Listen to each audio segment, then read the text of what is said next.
UPSC prep lab, आपकी तैयारी हमारी जिम्मेदारी। Hello everyone, my name is Vivek Sharma. आज हम इंफॉर्मेशन कम्युनिकेशन टेक्नोलॉजी टॉपिक से शुरुआत करने वाले हैं। अब इससे पहले मैंने कुछ टॉपिक आपके साथ ऑलरेडी वीडियोस के फॉर्मेट में डिस्कस किए हैं। I want to make sure कि आप उन वीडियोस को भी जरूर देखें। देखिए, साइंस एंड टेक्नोलॉजी के हर टॉपिक को हम सिस्टमैटिकली डिवाइड कर रहे हैं कुछ ऐसे हेडर्स के अंडर जिसमें आपको रिवीजन करने में काफी हेल्प मिले।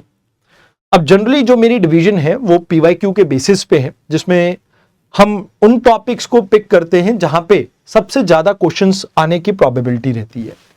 तो पहला टॉपिक जो हमने कवर किया था वो था आपका स्पेस टेक्नोलॉजी। अब इस टॉपिक पे मैंने आपकी 4 वीडियोस बनाई थी एंड प्लस 4 लेक्चर्स के साथ एक पीवाईक्यू की आपकी वीडियो आई थी।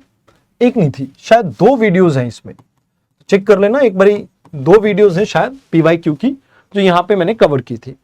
उसके बाद सेकंड टॉपिक जो हमने कवर किया that was defence technology. Defence technology में मैंने 3 वीडियोस आपके साथ, 3 लेक्चर्स आपके साथ शेयर किए एंड उसके बाद हमने एक वीडियो कवर की है जिसके अंदर हमने पीवाईक्यूज को डिस्कस किया। अब तीसरा जो आपका टॉपिक हमने कवर कर रहे हैं अब वो है इंफॉर्मेशन एंड कम्युनिकेशन टेक्नोलॉजी। अब इस टॉपिक को भी हम 4 वीडियोस के अंदर, नहीं 4 नहीं सॉरी 3 वीडियोस के अंदर कवर करेंगे एंड इसकी भी एक पीवाईक्यू की सीरीज आपकी रहेगी। तो इन टोटल 4 वीडियोस यहां पे आपकी इसमें भी रहेंगी। अब देखो, जो टॉपिक हम कवर कर रहे हैं आज वो इंफॉर्मेशन कम्युनिकेशन में 3-4 ब्रॉड टॉपिक को मिला के बना है। तो वी आर कवरिंग, आज हमारा पहला वीडियो है यहां पे। तो पहले वीडियो में हम रेडियो कम्युनिकेशन के ऊपर फोकस करेंगे। अब रेडियो कम्युनिकेशन में जो हमारा पहला फोकस होगा वो होगा मोबाइल कम्युनिकेशन के ऊपर। फिर उसके बाद रेडियो कम्युनिकेशन में जैसे आपकी QR कोड होते हैं, इसको डिस्कस करेंगे। फिर नियर फील्ड जो आपकी लाइक टेक्नोलॉजी होती है, जो नियर फील्ड कम्युनिकेशन होती है, हम इसके बारे में डिस्कस करेंगे। एंड जैसे RFID कार्ड्स होते हैं, इसके बारे में हम डिस्कस करेंगे। RFID कार्ड्स, तो इसको भी डिस्कस करेंगे। तो मतलब मेजर हमारा फोकस रहेगा कि उन टॉपिक्स को कवर किया जा सके जिसके अंदर क्वेश्चन आने की प्रोबेबिलिटी काफी हाई हो। मैं ये तो नहीं कह रहा कि हम सब कुछ इसमें कवर कर रहे हैं, बिकॉज रेडियो कम्युनिकेशन अपने आप में एक बहुत बड़ा टॉपिक है, वास्ट टॉपिक है। बट यूपीएससी पर्सपेक्टिव से जो भी आपका इंपॉर्टेंट सब पॉइंट्स होगा वो सब चीजें हम यहां पे डिस्कस करेंगे। तो सबसे पहले हम यहां पे एक वर्ड के बारे में समझते हैं जो कि काफी इंपॉर्टेंट रहेगा, दैट इज स्पेक्ट्रम। शायद आपने ये वर्ड सुना हो, बट आपके दिमाग में यहां पे एक किताब आ रही होगी हिस्ट्री की, बट मैं उस हिस्ट्री की किताब के बारे में बात नहीं कर रहा हूं। तो यहां पे मेरा फोकस है उन सभी तरह की इलेक्ट्रोमैग्नेटिक वेव से, means it includes all of the electromagnetic wave like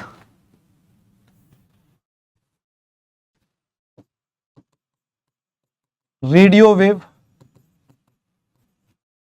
microwave, infrared, visible light, then your UV rays, then X-rays and even your gamma rays। तो इसमें ये सभी आपकी वेव्स इंक्लूड की जाती। तो मतलब स्पेक्ट्रम आपका एक कलेक्टिव वर्ड है जो सभी तरह की इलेक्ट्रोमैग्नेटिक वेव्स के लिए यूज किया जाता है। अब सबसे इंपॉर्टेंट बात है कि all these waves have different wavelength. इन सभी वेव का क्या है, एक डिफरेंट वेवलेंथ है जिसके बेसिस पे हम इन्हें डिफरेंशिएट करते हैं। अब रेडियो फ्रीक्वेंसी इसमें सी, रेडियो फ्रीक्वेंसी इसमें सी स्पेसिफिकली आपकी कम्युनिकेशन के लिए यूज की जाती है। चाहे इसमें आप आईपीएल का मैच देख रहे हो अभी रिसेंटली, या वर्ल्ड कप देख रहे हो, वो सभी आ जाता है, ब्रॉडकास्टिंग आ जाता है इसमें। जो आप गाड़ी चलाते हुए एफएम या एएम सुनते हैं वो भी आ जाता है इसमें आपका। देन मोबाइल कम्युनिकेशन आ जाता है and various other type of communication भी इसमें इंक्लूड होता है। तो मतलब टेलीकम्युनिकेशन, एफएम, आपका एएम, ब्रॉडकास्टिंग, सभी चीजें इसके अंदर आती हैं आपकी। अब जब हम बात करते हैं स्पेक्ट्रम की, it's a kind of a natural resource. ये क्या है? Spectrum is a kind of natural resource जो कि कम्युनिकेशन के पर्पस के लिए यूज किया जाता है। जैसे कोल हम यूज करते हैं इलेक्ट्रिसिटी जनरेशन के लिए, ऐसे ही स्पेक्ट्रम का जो इस्तेमाल होता है वो आपका किस चीज के लिए होता है? For communication purposes. अब यहां पे मैंने आपको कहा कि भाई ये जो वेवलेंथ्स हैं वो डिफरेंट होती है। तो सबसे पहले आपको ये समझना होगा कि व्हाट इज वेवलेंथ। वेवलेंथ क्या होता है? जैसे मान लीजिए ये एक साइनोसाइडल वेव है आपके सामने, ओके। अब इसके दो एडजेसेंट क्रस्ट या ट्रफ के बीच का जो डिस्टेंस होता है, मतलब ये अपर पीक आपको देखने को मिल रही है, तो यहां से लेके यहां तक का जो डिस्टेंस है इसे आप वेवलेंथ कहते हैं। क्या कह देते हैं? वेवलेंथ कह देते हैं। या दो एडजेसेंट ट्रफ जो होते हैं, जैसे नीचे वाली जो पीक है उसके बीच का भी आपका जो डिस्टेंस होगा उसको भी आप वेवलेंथ कहेंगे। तो मतलब एक वेव की जो लंबाई होती है वो आपकी वेवलेंथ कहलाती है। अब इसमें एक और वर्ड आप सुनते हैं, दैट इज फ्रीक्वेंसी। अब फ्रीक्वेंसी क्या होती है? जैसे फॉर एग्जांपल आपके सामने ये एक वेव है और एक वेव आपके सामने ये है। लेट्स से यहां पर एक सेकंड के अंदर आपकी इतनी वेव ट्रेवल करी है, तो we take a distance like यहां से अगर हम स्टार्ट करते 1, 2 एंड ऑलमोस्ट 3 वेव आपकी क्रिएट हुई, तो यहां पर इसकी फ्रीक्वेंसी हुई 3। अब यहां पे लेट्स से 1, 2, 3 एंड 4, तो इसकी फ्रीक्वेंसी हुई आपकी 4। तो एक सेकंड के अंदर कितनी आपकी वेव लेंथ, मतलब एक पूरी लेंथ आपकी पास करती है, दैट इज योर फ्रीक्वेंसी। तो ये एक जनरल लेमन टर्म में आपको समझाने का तरीका हुआ। तो एक्चुअल में अगर हम बात करें तो वेवलेंथ का जो रिलेशन है फ्रीक्वेंसी के साथ वो इनवर्सली प्रोपोर्शनल है, कि अगर वेवलेंथ बढ़ेगी तो फ्रीक्वेंसी घटेगी, अगर फ्रीक्वेंसी बढ़ेगी तो वेवलेंथ घटेगी। तो यहां पे सबसे पहले इसी बेसिस पे हम इसे समझ लेते हैं कि हमारे पास जो अलग अलग टाइप की वेव्स देखने को मिलती है, इसकी वेवलेंथ क्या कुछ आपको देखने को मिलती है।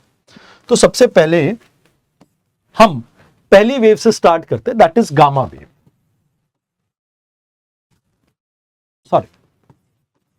Gamma wave. इसके बाद दूसरी आती है आपकी, नीचे की तरफ लिख देता हूं, that is x ray.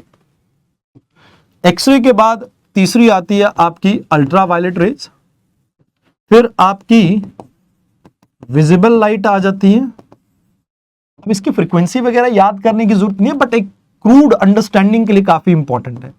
Infrared rays, फिर माइक्रोवेव एंड लास्ट में आ गई आपकी रेडियो वेव।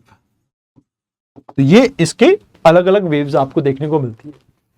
अब अगर हम बात करें फ्रीक्वेंसी की, तो जब आप यहां से इस साइड ट्रेवल करते हैं, जब आप इस साइड से इस साइड ट्रेवल करते हैं, तो आपकी जो फ्रीक्वेंसी है वो डिक्लाइन करती है।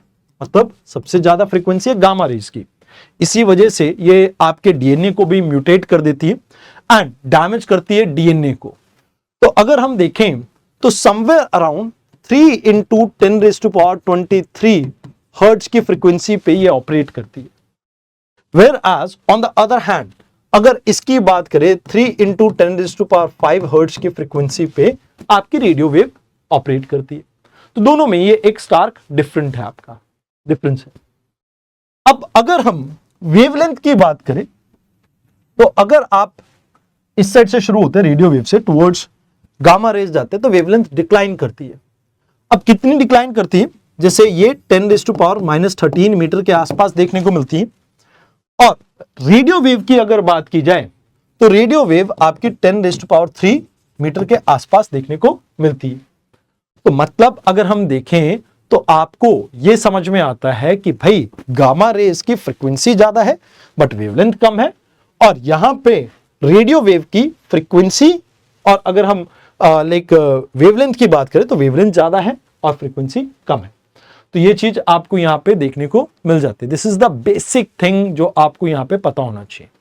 अब हम अगर स्पेक्ट्रम की बात करें, स्पेक्ट्रम में एक पर्टिकुलर वेवलेंथ को हम मोबाइल कम्युनिकेशन के अंदर यूज करते हैं और इसी को हम मोबाइल स्पेक्ट्रम कहते हैं।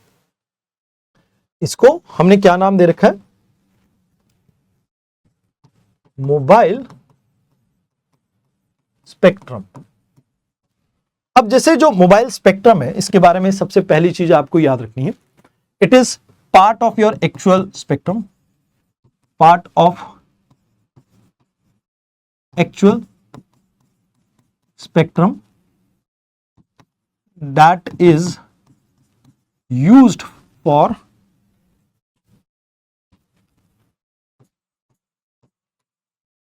Mobile communication. मतलब मोबाइल कम्युनिकेशन के लिए आप इसको यूज करते हैं। अब जैसे एक एग्जांपल देता हूं, आपने आज से कुछ साल पहले तक एक कंपनी के बारे में सुना होगा, टाटा डोकोमो। अब ये टाटा डोकोमो जो था वो सीडीएमए टेक्नोलॉजी के साथ आता था, सीडीएमए फोन्स को यूज करता था। तो रफली अगर हम ऑन एन एवरेज बात करें तो ये 800 मेगाहर्ट्ज की फ्रीक्वेंसी पे ऑपरेट करता था। अभी कुछ साल पहले तक जो आप 2G टेक्नोलॉजी को यूज करते थे ये 900 MHz के साथ ऑपरेट करता था। अभी करंटली जो आप कुछ एरियाज में 3G या 4G टेक्नोलॉजी का इस्तेमाल कर रहे हो ये 1800 मेगाहर्ट्ज के ऊपर ऑपरेट करता है। तो अब ये जो मोबाइल कम्युनिकेशन है ये अलग अलग फ्रीक्वेंसीज पे ऑपरेट करती है और इसी को मोबाइल स्पेक्ट्रम कहा जाता है। अब देखो इंटरनेशनली अगर हम बात करें, ये एक आपका ऐसा रिसोर्स है जो अगर आप यूज नहीं करेंगे तो वेस्ट हो जाएगा, और अगर इसे ठीक से इस्तेमाल नहीं किया तो वेस्ट हो जाएगा, और अगर ज्यादा इस्तेमाल किया तो ओवरक्राउडिंग की वजह से वैसे ही कुछ प्रॉब्लम्स आने लग जाती है। तो यहां पे आपको याद रखना है, इंटरनेशनल टेलीकम्युनिकेशन यूनियन जो है 1865 में आपकी बनी थी। तो इंटरनेशनल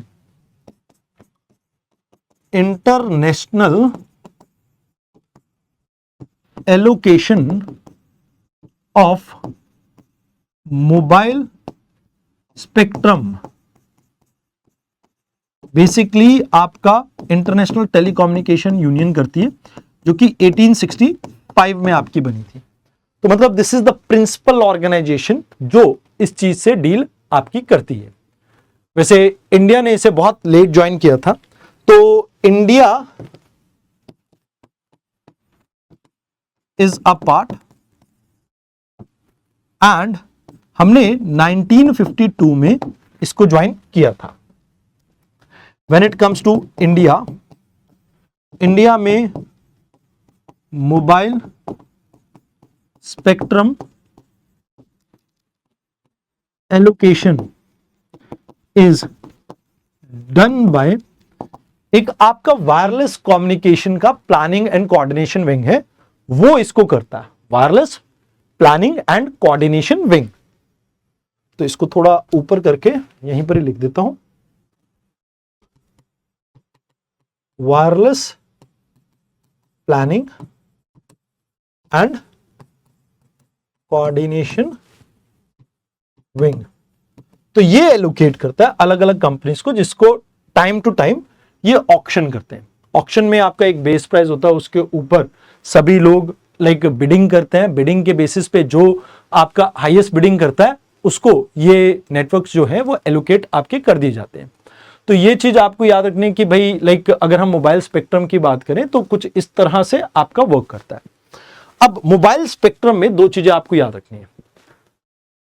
एक दो प्रॉब्लम आपको देखने को मिलते हैं क्वालिटी के रिगार्डिंग, एक वॉइस की क्वालिटी, एक डाटा की quality.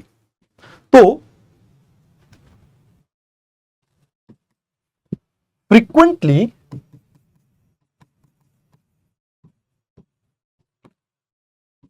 in India,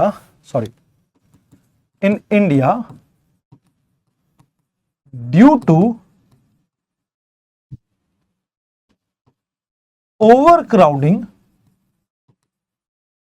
of mobile technology और लाइक आपके स्पेक्ट्रम भी कह सकते हो, वी सी टू प्रॉब्लम, दो क्वालिटी प्रॉब्लम देखने को मिलती है। वन इज कॉल ड्रॉप, क्योंकि कई बार आपको देखने को मिलता है ना बीच में कुछ क्रॉस कम्युनिकेशन आपको देखने को मिल जाती थी, या कई बार आवाज क्लियर नहीं आती है, तो वॉइस क्वालिटी को लेके एक इशू है। एक डाटा सर्विसेज को लेके, कई बार आपके डाटा की स्पीड, मोबाइल इंटरनेट आपका कम चलता है, तो डाटा सर्विस यानी डाटा स्पीड को लेके हमारा एक इशू देखने को मिलता है, तो वो भी आपका एक इशू देखने को मिलता है। कई बार तो इवन मैसेजेस भी अगर हम देखें, चलो मैसेजेस वैसे तो आजकल बहुत कम लोग यूज करते हैं, बट यस मैसेजेस भी आपके लाइक डिलीवर होने में कई बार काफी प्रॉब्लम आ जाती है। तो देखो अगर रेडियो वेव्स की बात करें तो ये लोअर फ्रीक्वेंसी के साथ ऑपरेट करते हैं, लोअर देन द माइक्रोवेव, और इसकी वेवलेंथ 1 मीटर से 30 सेंटीमीटर तक वेरी कर सकती है। तो अब अपना जो फोकस है वो मोबाइल और रेडियो कम्युनिकेशन के ऊपर है। So let's begin with the radio communication. Let's begin with the radio communication. तो रेडियो कम्युनिकेशन की अगर हम बात करें तो सबसे पहली और इंपॉर्टेंट चीज, it is positioned well below your microwave, below microwave in electromagnetic spectrum.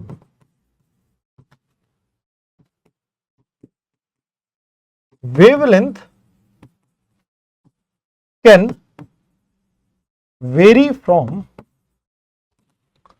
आपकी 1 मीटर टू 30 सेंटीमीटर, मतलब 1 मीटर से 30 सेंटीमीटर तक वेरी कर सकती है। अब radio communication two different technique से हम पॉसिबली अचीव कर सकते हैं। वन इज थ्रू आइनोस्फेयर, जहां आइनोस्फेयर इसको रिफ्लेक्ट करेगा, या स्पेस कम्युनिकेशन के थ्रू, means in this we will be focusing upon satellites. So इसको समझने के लिए अपने को चाहिएगा एक डायग्राम, और डायग्राम के लिए सबसे पहले बनानी पड़ेगी हमें धरती। सो लेट्स से ये अर्थ है, ठीक है जी, let's say this is the part of earth, and earth के इर्द गिर्द, चलो सबसे पहले ना एक काम अपने को और करना पड़ेगा, इसको थोड़ा छोटा कर लेते हैं हम। लेट्स से ये अर्थ है, क्योंकि अपने को ना मल्टीपल सर्कल्स चाहिए, बिना मल्टीपल सर्कल्स के कलर भी यूज अलग अलग कर लेते हैं इसमें। लेट्स से ये आपका एक अलग कलर आ गया, yes, almost in the centre, and this is the third colour.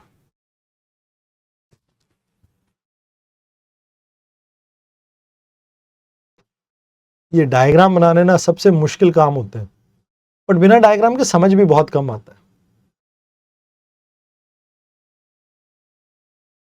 Yes, we got this. Now let's move it like this. इसको थोड़ा सा हम, ज्यादा नीचे हो जाएगा, अभी पहले ऊपर रख लेते हैं, फिर बाद में इसको थोड़ा चेंज कर लेंगे पोजीशन. ठीक है. अब लेट्स से हमें यहां पर एक टावर देखने को मिल रहा है. एक टावर ये है आपका, एक टावर हम मान लेते हैं यहां पे लगा हुआ है. तो ये तीन अलग अलग लोकेशन पे तीन अलग अलग आपके टावर हैं. अब लेट्स से ये आपकी जियो स्टेशनरी ऑर्बिट है. यहां पे आपको एक सैटेलाइट देखने को मिल रही है, एक सैटेलाइट ये देखने को मिल रही है. अब कई बार जो आपके सिग्नल्स हैं वो किस तरह से ऑपरेट करते हैं. जैसे मान लो आपका मैच चल रहा है कहां पे, लेट्स से साउथ अफ्रीका में वर्ल्ड कप चल रहा है. अब आप इंडिया वर्सेस ऑस्ट्रेलिया का फाइनल देख रहे हो, एंड ये जो सिग्नल होगा, लेट्स से यहां पर आपका एक लोकल टावर होगा. इस टावर से ट्रांसमिट किया गया, ये पहुंचा आपके इस एरिया में सैटेलाइट पे, और इस सैटेलाइट के थ्रू ये आपका सिग्नल आपने यहां पर भेज दिया. तो एक होगा जहां पे एक टावर से दूसरे टावर पर जा रहा है सिग्नल, बट इसमें सिर्फ यूज किया जा रहा है किसका, लाइक आपके एक कम्युनिकेशन सैटेलाइट का, जिसे जीसैट सीरीज से भी आप रिलेट कर सकते हो. तो मतलब आप एक जगह पे टावर लगा हुआ, मैं इंडिया के अंदर, एक अफ्रीका के अंदर, तो अफ्रीका से सिग्नल गया और यहां पे इंडिया में रिसीव हुआ, और इंडिया से रिसीव होते ही मैच की ब्रॉडकास्टिंग हुई. अब प्रॉब्लम यह है कि हर घर में हम सैटेलाइट से अगर नहीं पहुंचा रहे हैं, तो यहां पे आपको आइनोस्फेयर में जैसे जो चार्ज्ड पार्टिकल देखने को मिलते हैं, तो आपको क्या देखने को मिलेगा. जैसे फॉर एग्जांपल ये इंडिया का टावर है, ये दिल्ली में लोकेटेड है या मुंबई में लोकेटेड है. अब इससे नियर बाय एरियाज में आपको स्प्रेड करना है, तो यहां पे सिग्नल आपका आइनोस्फेयर से रिफ्लेक्ट होके यहां पे आसपास के इलाकों में स्प्रेड होगा. तो यहां पर दो तरह से कम्युनिकेशन हो रही है, एक आइनोस्फेयर से रिफ्लेक्ट होके, और एक जो आपकी सैटेलाइट के थ्रू होती है. तो ये दो मोड आपको देखने को मिलते हैं. तो याद रखना कि भाई ये आपका जो पूरा लाइक चीज है, ये मोबाइल कम्युनिकेशन में कुछ इसी तरह से ऑपरेट करती है. अब इसे थोड़ा सा इतना नीचे कर देते हैं ताकि वो थोड़ा सर्कुलर सा आपको देखने में लगे. So these are the things जो आपको यहाँ पे याद रखनी है. तो इस तरह से आपकी ये कम्युनिकेशन होती है. अच्छा, मैंने आपको यहाँ पे एक चीज बताई थी ये दो ऑर्गेनाइजेशन के बारे में. एक चीज जो यूपीएससी कई बार प्रॉब्लम्स में पूछ लेती है, इसका हेडक्वार्टर जिनीवा स्विट्जरलैंड में है, एंड ये wireless planning and technology and coordination वाली जो यूनिट है, ये आपकी मिनिस्ट्री ऑफ, इसको थोड़ा सा छोटा करना पड़ेगा, ठीक है, ministry of telecommunication,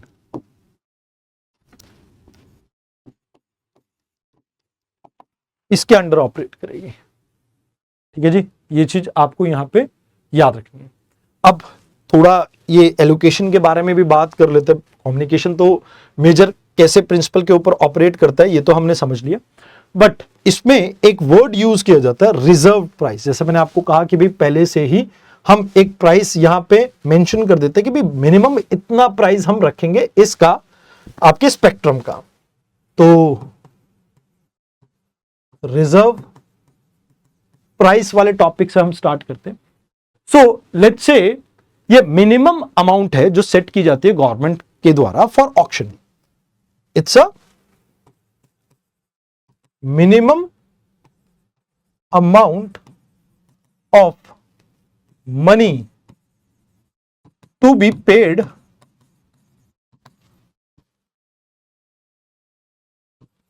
for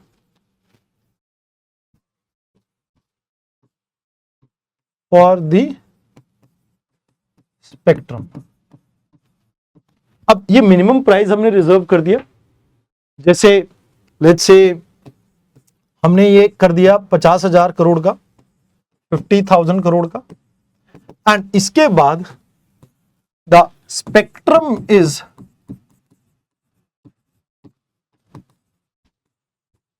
allocated to the party whomsoever bid the most. सबसे ज्यादा जो बिडिंग करेगा, सबसे ज्यादा जो पैसा पे करेगा, वो इसको लेके जाएगा। अब क्यों ऐसा करना पड़ रहा है, क्यों रिजर्व प्राइस?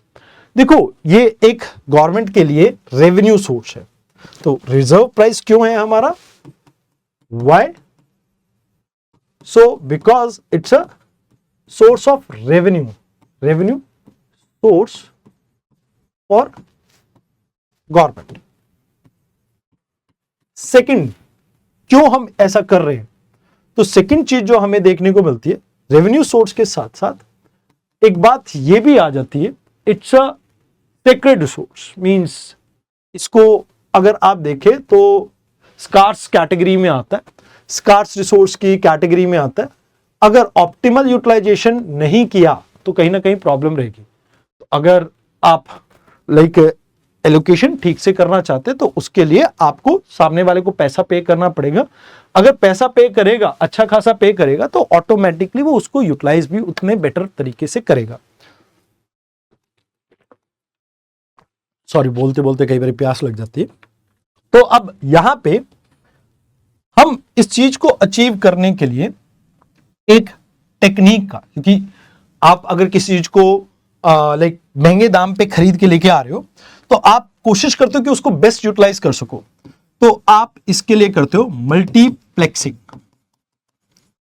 क्या करते हो? मल्टीप्लेक्सिंग। अब मल्टीप्लेक्सिंग भी एक टेक्निक है जहां पे आपको कुछ चीजों के ऊपर फोकस करना पड़ता है। मतलब इसके अंदर आप अलग अलग चैनल्स क्रिएट करते हो। तो एक्चुअल में यहां पे लेट्स से एक एग्जांपल के साथ इसे समझते हैं। यहां पे हमारे पास एक लड़का है जिसका नाम है प्रभास। अब ये बात कर रहा है एक लड़की से जिसका नाम है, या एक दोस्त है इसका जिसका नाम है अल्लू अर्जुन। ठीक है जी। नाउ द थिंग इज, यहां पे सबसे पहले आप यूज करोगे मल्टीप्लेक्सर को, और फिर आपके रेडियो कम्युनिकेशन चैनल के थ्रू ये पहुंचेगा जो भी रेलेवेंट आपका एरिया होगा वहां पे, और यहां पे डी मल्टीप्लेक्सर को यूज किया जाएगा एंड वहां से ये सिग्नल पहुंचेंगे किसके पास?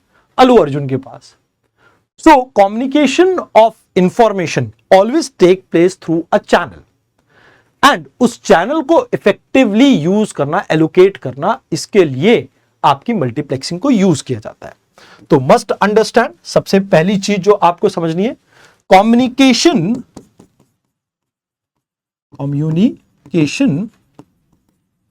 Of information take place through, कुछ शॉर्ट फॉर्म्स यूज कर रहा हूं, चैनल्स। किसके थ्रू यूज होती है? चैनल के थ्रू। To efficiently use these, like जो भी आपके चैनल होते हैं, communication channel,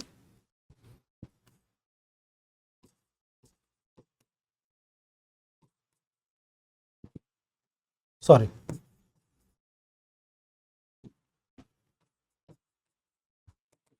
to efficiently use these channel, हम क्या करते हैं? एलोकेट करते हैं channels to user in number of way.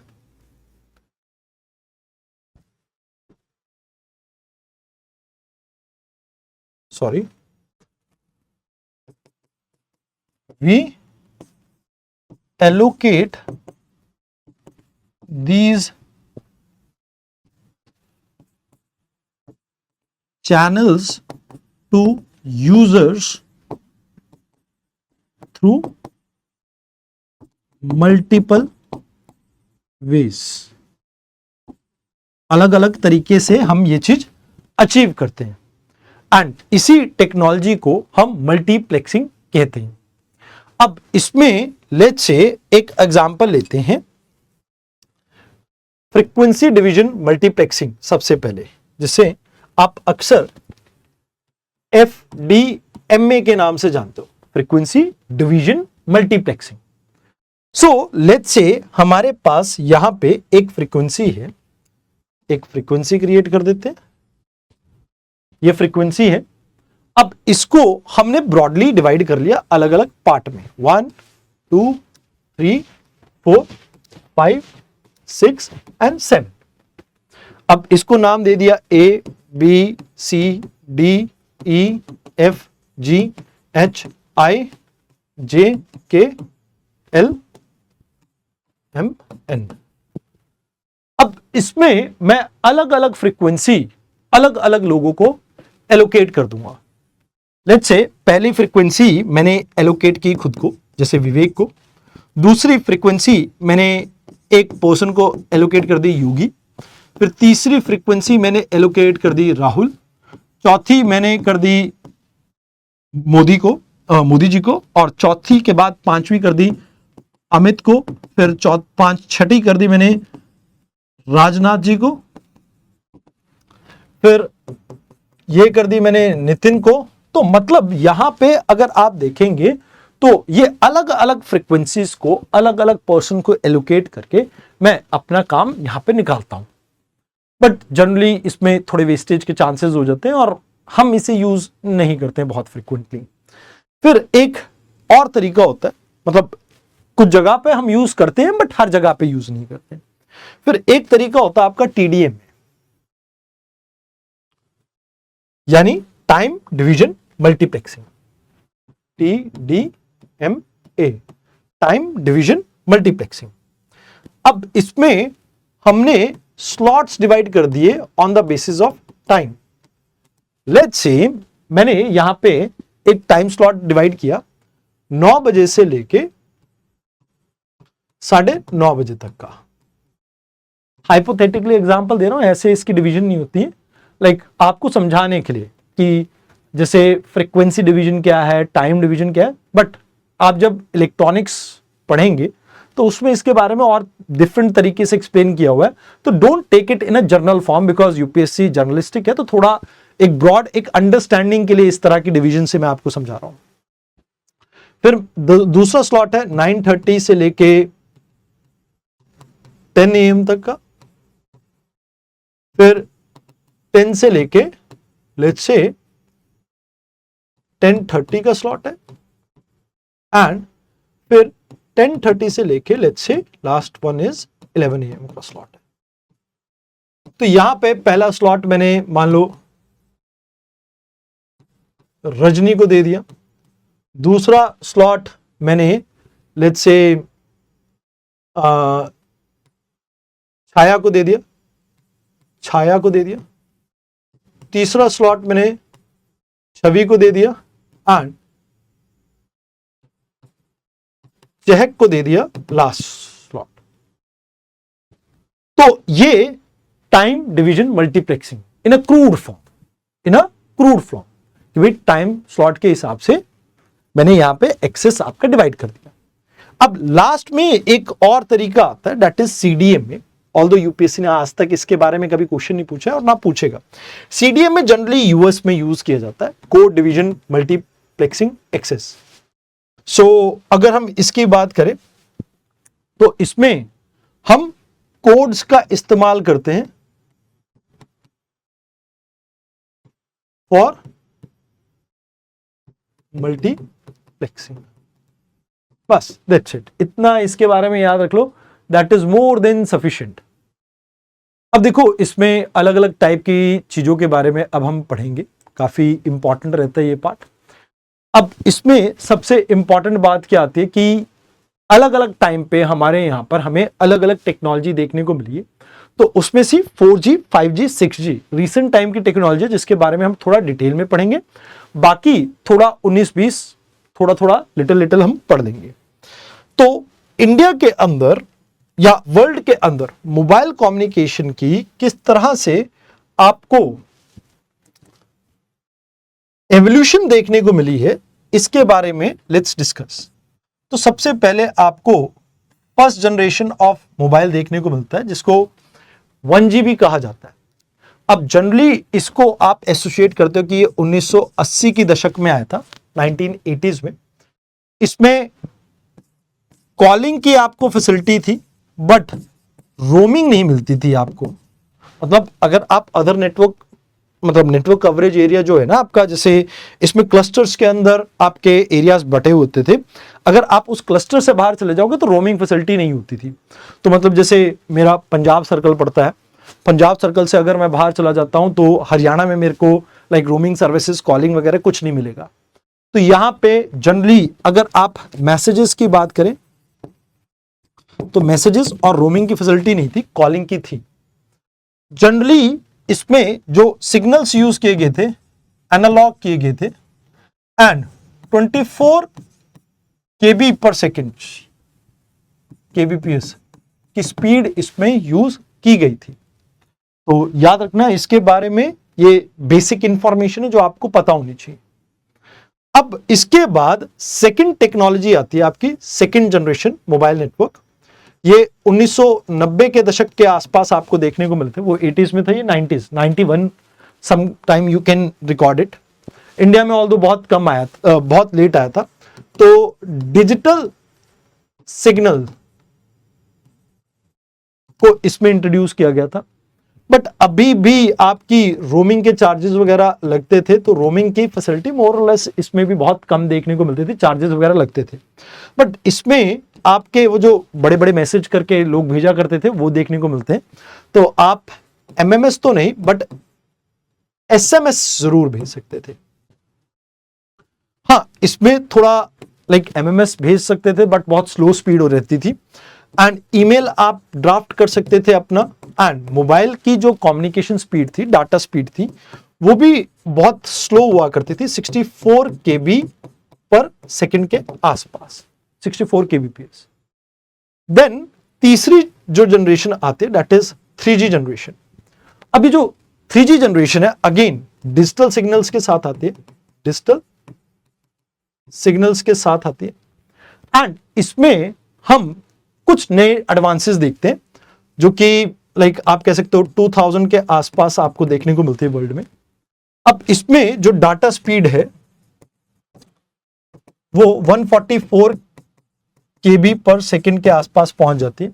But high speed जो होती है वो आपकी यहीं पर लिख देता हूं 214 केबी पर सेकंड के आसपास देखने को मिल जाती है।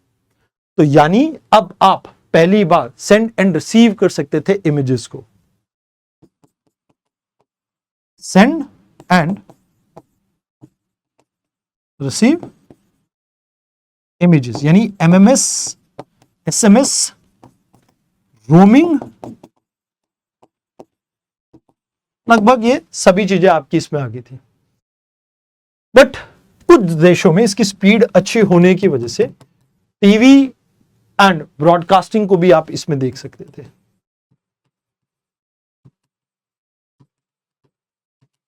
टीवी एंड ब्रॉडकास्टिंग को भी इसमें देख सकते थे। अब इसके बाद आती है आपकी fourth generation. Fourth generation currently हम यूज कर रहे हैं, विश्व में ये 2010 में आई थी। एंड यहां पे डाटा जो है अप टू 1 जीबीपीएस की आपको 1 जीबी पर सेकंड की आपको देखने को मिलती। अब इसमें खास बात यह थी कि आपका जो कॉल ड्रॉप की प्रॉब्लम थी वो ऑलमोस्ट मिनिमाइज होगी थी, बहुत कम होगी थी, बिकॉज इसके अंदर वॉइस ओवर आईपी, यानी जो आप व्हाट्सएप से कॉल कर लेते हो अपने चाहने वालों को। पहले क्या होता था, हम स्काइप वगैरह का इस्तेमाल किया करते थे, पहले मोबाइल के थ्रू ये चीज नहीं होती थी। बट वॉइस ओवर आईपी, ये जो आपका व्हाट्सएप कॉल वगैरह का जो जमाना था, यहां से आया था व्हाट्सएप कॉल। तो यहां से आपका वो जमाना आ गया था। ऑल्दो 3G में भी आपको देखने को मिलता है, क्योंकि इंडिया में टेक्निकली 3G नहीं 3.5G रहता था, तो वो भी चीज है आपकी। एंड इसे आप कह सकते हो कि ब्रॉडबैंड कैटेगरी में डाल सकते हो स्पीड को, अब ब्रॉडबैंड की कैटेगरी में आ जाता है। और ये व्लॉगिंग का सिस्टम यहीं से आता है, क्योंकि यहां से आपकी लाइव स्ट्रीमिंग का पार्ट स्टार्ट हो जाता है। मतलब जो आप लाइव स्ट्रीमिंग वगैरह देखते हो अक्रॉस द ग्लोब, वो आपका पार्ट यहीं से स्टार्ट होता है जहां पे आप ये चीज देखते हैं। तो याद रखना कि इसमें लाइक इंटरनेट एप्लीकेशंस वगैरह, एप्स वगैरह आप डाउनलोड करके यूज कर सकते हो। पहले बहुत ज्यादा उसमें आपको नहीं मिलता था। 3G में ये याद रखना कि फर्स्ट टाइम आपने वॉइस के साथ साथ messages plus data seamlessly access किया था। अब इसके बाद 5G एंड 6G के बारे में बात करें तो ये फुल्ली डिजिटलाइज कर देता है चीजों को, तो इसके बारे में भी हमें पढ़ना है, बट उसको थोड़ा डिटेल में समझना पड़ेगा। अब डिटेल में समझने के लिए अपने को चलना पड़ेगा थोड़ा इसके एक टेबल के ऊपर। सो लेट्स से यहां पे सबसे पहली चीज जो हम देखेंगे दैट इज फंक्शनैलिटीज को इस साइड रखेंगे, क्या क्या फंक्शन के बेसिस पे हम इन्हें जज कर रहे हैं। फिर ये आपका 4G का कॉलम आ गया ताकि आप इससे भी कंपेयर कर सके जो प्रेजेंटली आप टेक्नोलॉजी यूज कर रहे हैं, और ये 5G का कॉलम आ गया और लास्ट वाला 6G का आ गया। सो लेट्स सी, यहां पे ये इसका ऊपर की हेडिंग की लाइन, यस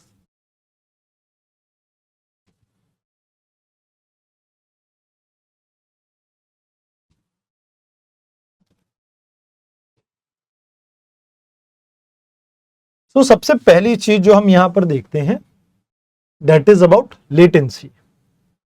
अब लेटेंसी भी समझना हमारे लिए काफी इंपॉर्टेंट है,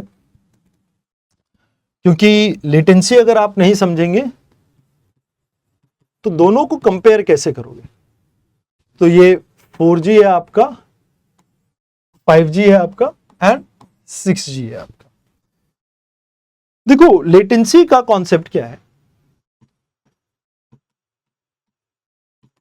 जैसे लेट्स से ये एक पर्सन है, इस पर्सन का नाम है प्रभु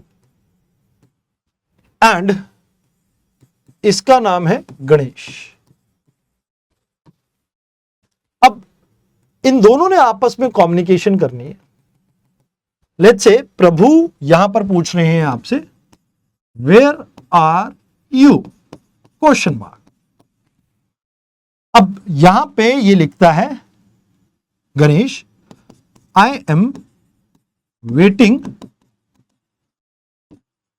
आउटसाइड योर होम। और ये जो कम्युनिकेशन प्रभु से गणेश, गणेश से प्रभु तक जाने में जितना टाइम लगता है इसे कहा जाता है लेटेंसी। तो लेटेंसी की अगर बात की जाए तो 4G टेक्नोलॉजी के अंदर 10 मिली सेकेंड के आसपास आपको देखने को मिलती है, क्योंकि आपको पता है कि भाई कम्युनिकेशन सैटेलाइट 36,786 किलोमीटर पे प्लेस्ड है, तो टाइम लगता है। कहा जा रहा है कि भाई ये 1 मिली सेकेंड के आसपास आ गई है आपके 5G टेक्नोलॉजी के अंदर, एंड हम एक्सपेक्ट ये कर रहे हैं कि समवेयर अराउंड 0.1 मिली सेकेंड के आसपास आ जाएगी ये इन 6G मोबाइल कम्युनिकेशन। अब डाटा स्पीड की अगर हम बात करें तो डाटा स्पीड भी एक इंपॉर्टेंट पैरामीटर है। सो यहां पे डाटा स्पीड आ गया, तो डाटा स्पीड यहां पे हमें 1 GB के आसपास देखने को मिली थी, 1 GB पर सेकेंड के आसपास। अब यहां पे अप टू 20 GB पर सेकेंड के आसपास आपको स्पीड देखने को मिल सकती है मोर और लेस। बट अगर हम बात करें 6G, we are expecting 1 TB per second की स्पीड, मतलब रियल ब्रॉडबैंड आपको लाइक यहां पे क्या देखने को मिलेगा, एक्सपीरियंस देखने को मिलेगा, रियल ब्रॉडबैंड लाइक एक्सपीरियंस, कि आप मोबाइल के थ्रू ही सब कुछ कम्युनिकेट कर पाएंगे। अब स्पेक्ट्रम की बात की जाए, किस वेवलेंथ को ये यूज करते हैं अलग अलग, तो यहां पे 3 गीगाहर्ट्ज की फ्रीक्वेंसी पे ये ऑपरेट करता है मोस्टली।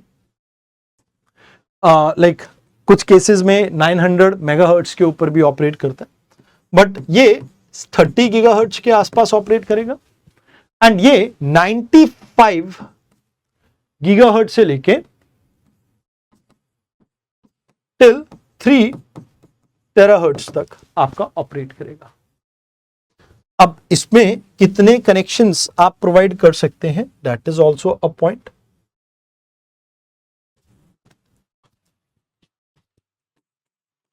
कितने कनेक्शंस, कितने लोगों को पर स्क्वायर किलोमीटर में आप कनेक्शन प्रोवाइड कर सकते हो। तो यहां पे आप 1 लाख लोगों को पर स्क्वायर किलोमीटर में मोबाइल सर्विसेज प्रोवाइड कर सकते हो। यहां पे ये 10 लाख लोगों को पर स्क्वायर किलोमीटर के आसपास एक्सेस करवा सकता है। अब ये अगर हम बात करें तो मोर देन 10 लाख होगा, बट स्टिल ऑपरेशनल नहीं है तो हम कुछ कह नहीं सकते। ठीक है, स्टिल ऑपरेशनल नहीं है तो हम कह नहीं सकते। लास्ट में एप्लीकेशन की बात कीजिए तो ये सिर्फ लाइव स्ट्रीमिंग जो आप वीडियोस वगैरह देखते हो उसके लिए आप इसे यूज कर सकते हो। अब इसमें आप किसी भी तरह की क्लाउड गेमिंग जैसे क्लैश ऑफ क्लैन और आप कोई भी गेम वगैरह यूज करो उसमें यूज कर सकते हो। ऑग्यूमेंटेड रियलिटी जिसके बारे में कल पढ़ेंगे हम, वर्चुअल रियलिटी, मिक्स्ड रियलिटी, इससे रिलेटेड जो भी एप्लीकेशंस होंगे, इवन आप इंटरनेट ऑफ थिंग्स कल इसके बारे में पढ़ेंगे, इन सब को यूज कर सकते हो। बट असली फ्रीडम यहां है जो आपकी ड्राइवरलेस कार्स हैं। जैसे आपने टेस्ला देखी, तो भैया टेस्ला जैसी कार्स को ऑपरेट करने के लिए आप इसे यूज कर सकते हो। रिमोट कंट्रोल टेक्नोलॉजी जो भी होगी उसके लिए आप इसे यूज कर सकते हो। अब गवर्नमेंट ऑफ इंडिया ने इसके लिए कुछ इनिशिएटिव स्टार्ट किए हैं, बट स्टिल नेसेंट स्टेज में है। तो गवर्नमेंट ऑफ इंडिया के कुछ initiative I recommend you that you should read. एक तो आपका 6G project, Bharat 6G project है, sorry not 6G project, Bharat 6G project, जहां पे हम इंडिजिनस टेक्नोलॉजी को टेस्ट कर रहे हैं। फिर हमने इसके लिए एक विजन डॉक्यूमेंट भी बनाया कि हम क्या कुछ करना चाहते हैं, जैसे हम बाहर की कंपनीज के ऊपर डिपेंडेंसी कम करना चाहते हैं एंड ऑल। तो विजन डॉक्यूमेंट भी आपका इसमें आता है, Bharat 6G vision and Bharat 6G alliance. ये 3 चीजें हैं जो आपको यहां पे पढ़नी चाहिए।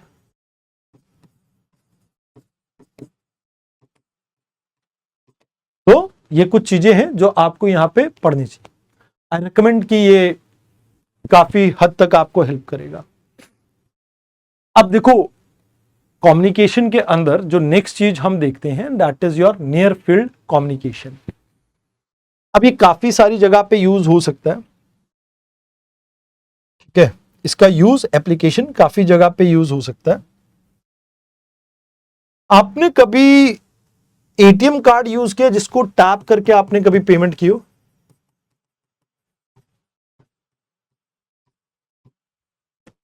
आपने कभी कोई ऐसा पेमेंट किया है जो मतलब बहुत क्लोजली, जैसे आपने किसी चीज को टैप किया हो उसमें किया हो? In this case communication can only be possible with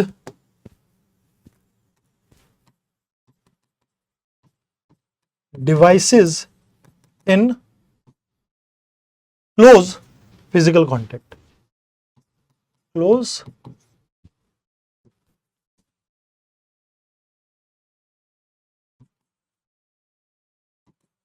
physical contact, not connect, contact, full stop. Now it's a very short range, very short range communication technique, range up to 10 centimetre.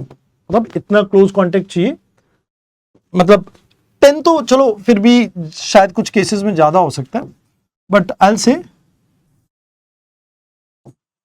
Few centimetre. That depends किस तरह का powerful communication आप इसमें use कर रहे हो। More over इसमें बहुत ज्यादा आपको पावर कंजम्पशन नहीं चाहिए होती।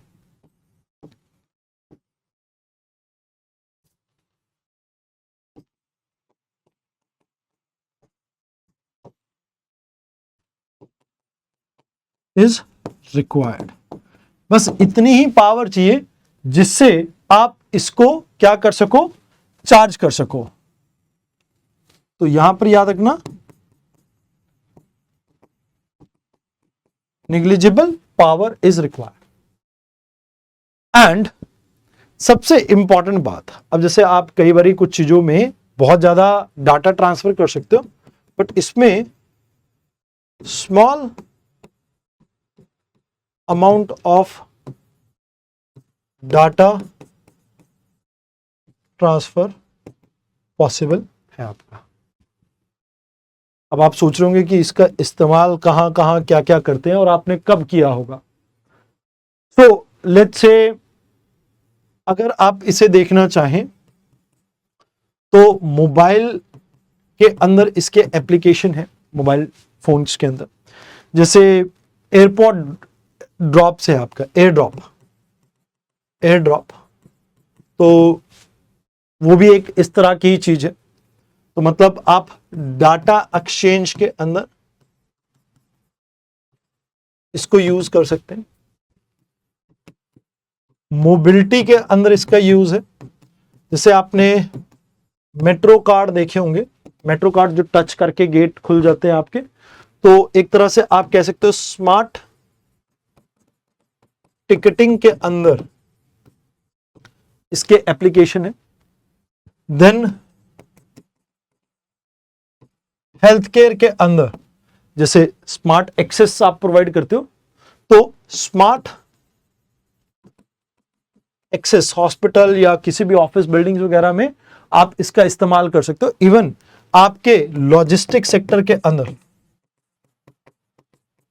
इसका बहुत यूज है।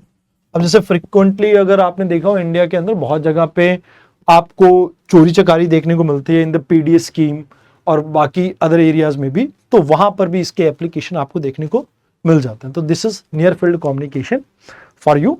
आपने जो भी लाइक पेमेंट सिस्टम में भी इसका यूज होता है, पेमेंट सिस्टम में लिखना भूल गया, पेमेंट सिस्टम आपके डेबिट और क्रेडिट कार्ड, तो इसमें आप डाल सकते हो, डेबिट एंड क्रेडिट कार्ड इसमें आप डाल सकते हो। So these are the things जो आपको यहां पे याद रखनी है। तो यहां तक कोई दिक्कत, कोई डाउट? अब नाउ एक टेक्नोलॉजी जो आज की डेट में हम फ्रिक्वेंटली यूज कर रहे हैं,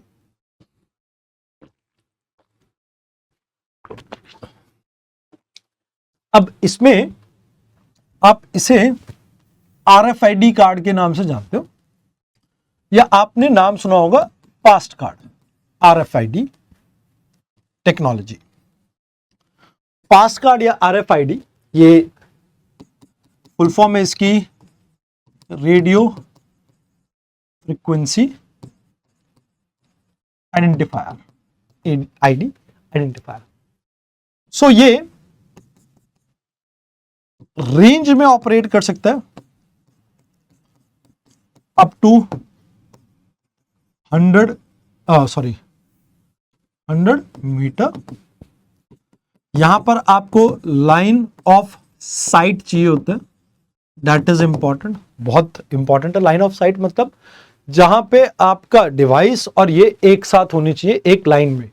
अगर बीच में कोई भी बैरियर हुआ तो उस समय ये फंक्शनल नहीं होगा। एंड ये सिर्फ और सिर्फ वन वे कम्युनिकेशन को प्रमोट करता है, टू वे कम्युनिकेशन इसमें नहीं है। तो इसमें जनरली क्या होता है, एक छोटा सा एग्जांपल देके मैं आपको इसे समझाता हूं। जैसे लेट्स से ये एक कंप्यूटर है, ठीक है, ये एक कंप्यूटर है, इसके सामने ये हमने एक RFID गन टाइप सी लगा ली। अब देखो यार मेरी ड्राइंग बहुत ज्यादा अच्छी नहीं है, एंड ये आपका एक एंटीना है जो सिग्नल भेज रहा है। एंड यहां पे आपकी एक गाड़ी बना लेते हैं, लेट्स से ये आपकी गाड़ी बन गई, ठीक है, ये आपकी मस्त से एक गाड़ी बन गई। सो एक्चुअल में क्या होता है कि यहां पे आपकी गाड़ी के अंदर RFID कार्ड लगा होता है। अब इसके और इसके बीच में मतलब एनर्जी एक्सचेंज होता है, जिस ये एंटीना से ये एनर्जी जाती है, एनर्जी से आपका कार्ड एनर्जाइज होता है, जिससे आपका डाटा आता है। डाटा आपका फिर इस रीडर के पास जाता है जो आपके बैंक डिटेल वगैरह जो खाते में उसमें पैसा पड़ा है उसकी डिटेल जांचता है और फिर ऑटोमेटिकली ये कंप्यूटर आपके टोल को डिडक्ट कर लेता है।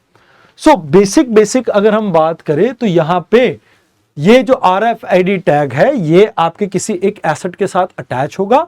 एंटीना उस RFID कार्ड को लाइक ट्रिगर करेगा, जैसे ही एनर्जी पहुंचेगी उसको रीड करने के लिए आपको एक RFID रीडर चाहिएगा एंड फिर कंप्यूटर के डाटाबेस से आपकी इंफॉर्मेशन को यहां पे मैनेज कर लिया जाएगा। तो this is one of the radio communication technology. अब इसके बाद एक और टेक्नोलॉजी आती है, that is your QR code. इसके बारे में भी आपको पता होना चाहिए, बट QR कोड इस तरह की टेक्नोलॉजी नहीं है, बट जिसके साथ इसका कंपैरिजन है ना वो कुछ इसी तरह की टेक्नोलॉजी है जिसकी वजह से हमें ये देखना पड़ेगा। अब देखो, जैसे आपने बार कोड के बारे में सुना होगा, इंफ्रारेड रेड्स को रीडर है वो, तो वो उस वजह से हम इसके बारे में बात कर रहे हैं।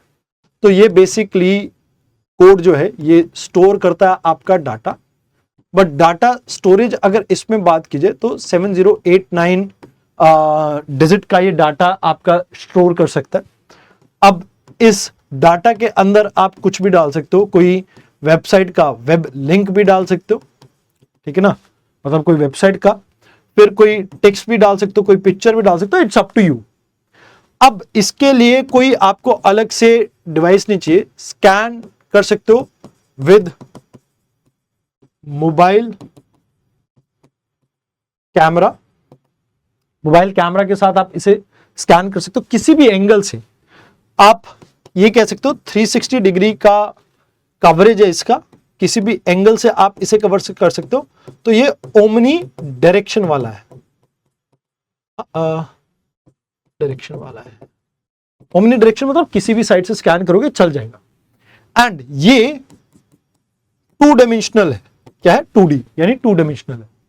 एंड इवन अगर ये 30% तक डैमेज हो जाए, 30% आपको डैमेज देखने को मिले, तो स्टिल ये ऑपरेशनल फंक्शनल रहेगा, स्टिल फंक्शनल होगा। दूसरी तरफ इसके अपोजिट में जो आपको टेक्नोलॉजी देखने को मिलती है, that is bar code. That is yes, यहां पे आपको देखने को मिलती है बार कोड। अब बार कोड जो है यूजुअली अगर हम बात करें तो ये स्टोर करता है डाटा, ये भी, मतलब इसमें तो कोई गुरेज नहीं है, दोनों ही डाटा स्टोर करने में यूज होते हैं। बट इसमें जो आपकी स्टोरेज है वो 20 डिजिट तक ही रहती है, मतलब उससे बहुत ज्यादा आपको देखने को नहीं मिलेगी। अब इसके लिए आपको एक पर्टिकुलर डिवाइस चाहिए जिसके थ्रू आप इसको एक्सेस कर सकते हो, मतलब उस डिवाइस के बिना आपका काम नहीं चलेगा। एंड इफ डैमेज्ड, आपका अगर बारकोड डैमेज्ड है, यू कांट रीड इट, वो 30% डैमेज पे भी चलता है, बट ये नहीं चलेगा। और इसे सिंगल डायरेक्शन से ही आप एक्सेस कर सकते हो, जो पर्टिकुलर डायरेक्शन है अपराइट जैसा भी, उससे। और ये 1 डायमेंशनल आपका डाटा स्टोरेज मेथड, तो इसमें एक ही तरीके से आपका डाटा स्टोर होता है। तो याद रखना कि ये इन सब चीजों में आपका यूज होता है। अभी एक अगली जो टेक्नोलॉजी हमें समझ में आती है, जो हम डिस्कस कर सकते हैं, that is Bluetooth. Again radio communication का एक पार्ट है आपका। एक्सट्रीम में चला गया, हम यहां पर आ गए, ठीक है। ब्लूटूथ, ना ब्लूटूथ के बारे में अगर बात की जाए तो ये इसमें 2 वे हैंडशेक होता है। अब जैसे आप ना ब्लूटूथ से अपने किसी डिवाइस को कनेक्ट करते हो, आपको एक पिन डालना पड़ता है, तो दोनों तरफ से एक्सेप्ट करना जरूरी है। तो it's a technology based upon 2 way hand shaking, दोनों तरीके से, दोनों तरफ से आपके हाथ मिलने चाहिए। अब अगर बात की जाए इसकी रेंज की, तो इसमें 2 अलग टाइप की रेंज देखने को मिलती है। इंडोर में क्योंकि आपकी वॉल्स वगैरह ज्यादा होती है, तो यहां पे 40 मीटर तक आप ट्रेवल कर सकते हो। बट आउटडोर में ये थोड़ी आपकी इंक्रीज कर जाती है, अप्रोक्सीमेटली 100 मीटर के आसपास आप ऑपरेट कर सकते हो। अब इसके लिए एक्चुअल में जो फ्रीक्वेंसी थी, ये वैसे तो मेडिकल यूज के लिए रखी गई थी ITCU के द्वारा, बट बाद में मतलब ये साइंटिफिक और मेडिकल रिसर्च के लिए हमने यूज करनी थी, बट बाद में इसे ओपन कर दिया इस तरह की सर्विसेज के लिए। तो 2.4835 हर्ट्ज की फ्रीक्वेंसी है जिसके ऊपर ये ऑपरेट करती है। करंटली अगर हम बात करें 6th जनरेशन 2025 में आपकी अलाउ की थी। अब इसमें आपका जो ब्लूटूथ है, इसमें 5th जनरेशन आपको जो देखने 6th जनरेशन आपको देखने को मिल रही है। तो इस 6th जनरेशन डिवाइसेस में आपको क्या कुछ नया देखने को मिल रहा है, ये अलाउ करता है आपको फिल्टर करना डुप्लीकेट पैकेजेस के बीच में।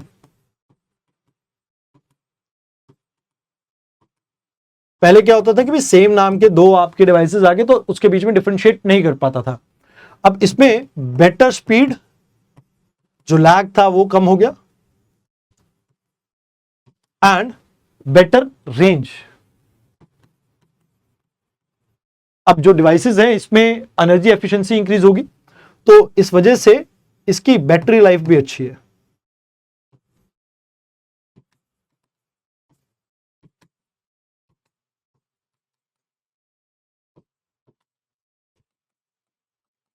तो ये प्रेजेंट वाले में कुछ आपको changes over a period of time देखने को मिल रहे हैं। तो ये आपके लाइक मेजर जो टॉपिक थे इसको हमने कवर कर लिया। अब इसके बाद आपका कोई और टॉपिक नहीं है यहाँ पे। ये मेजर टेक्नोलॉजीज हैं जो डे टू डे लाइफ में हम यूज करते हैं, might be a possibility UPSC इसमें से किसी चीज के ऊपर भी क्वेश्चन पूछ सकता है।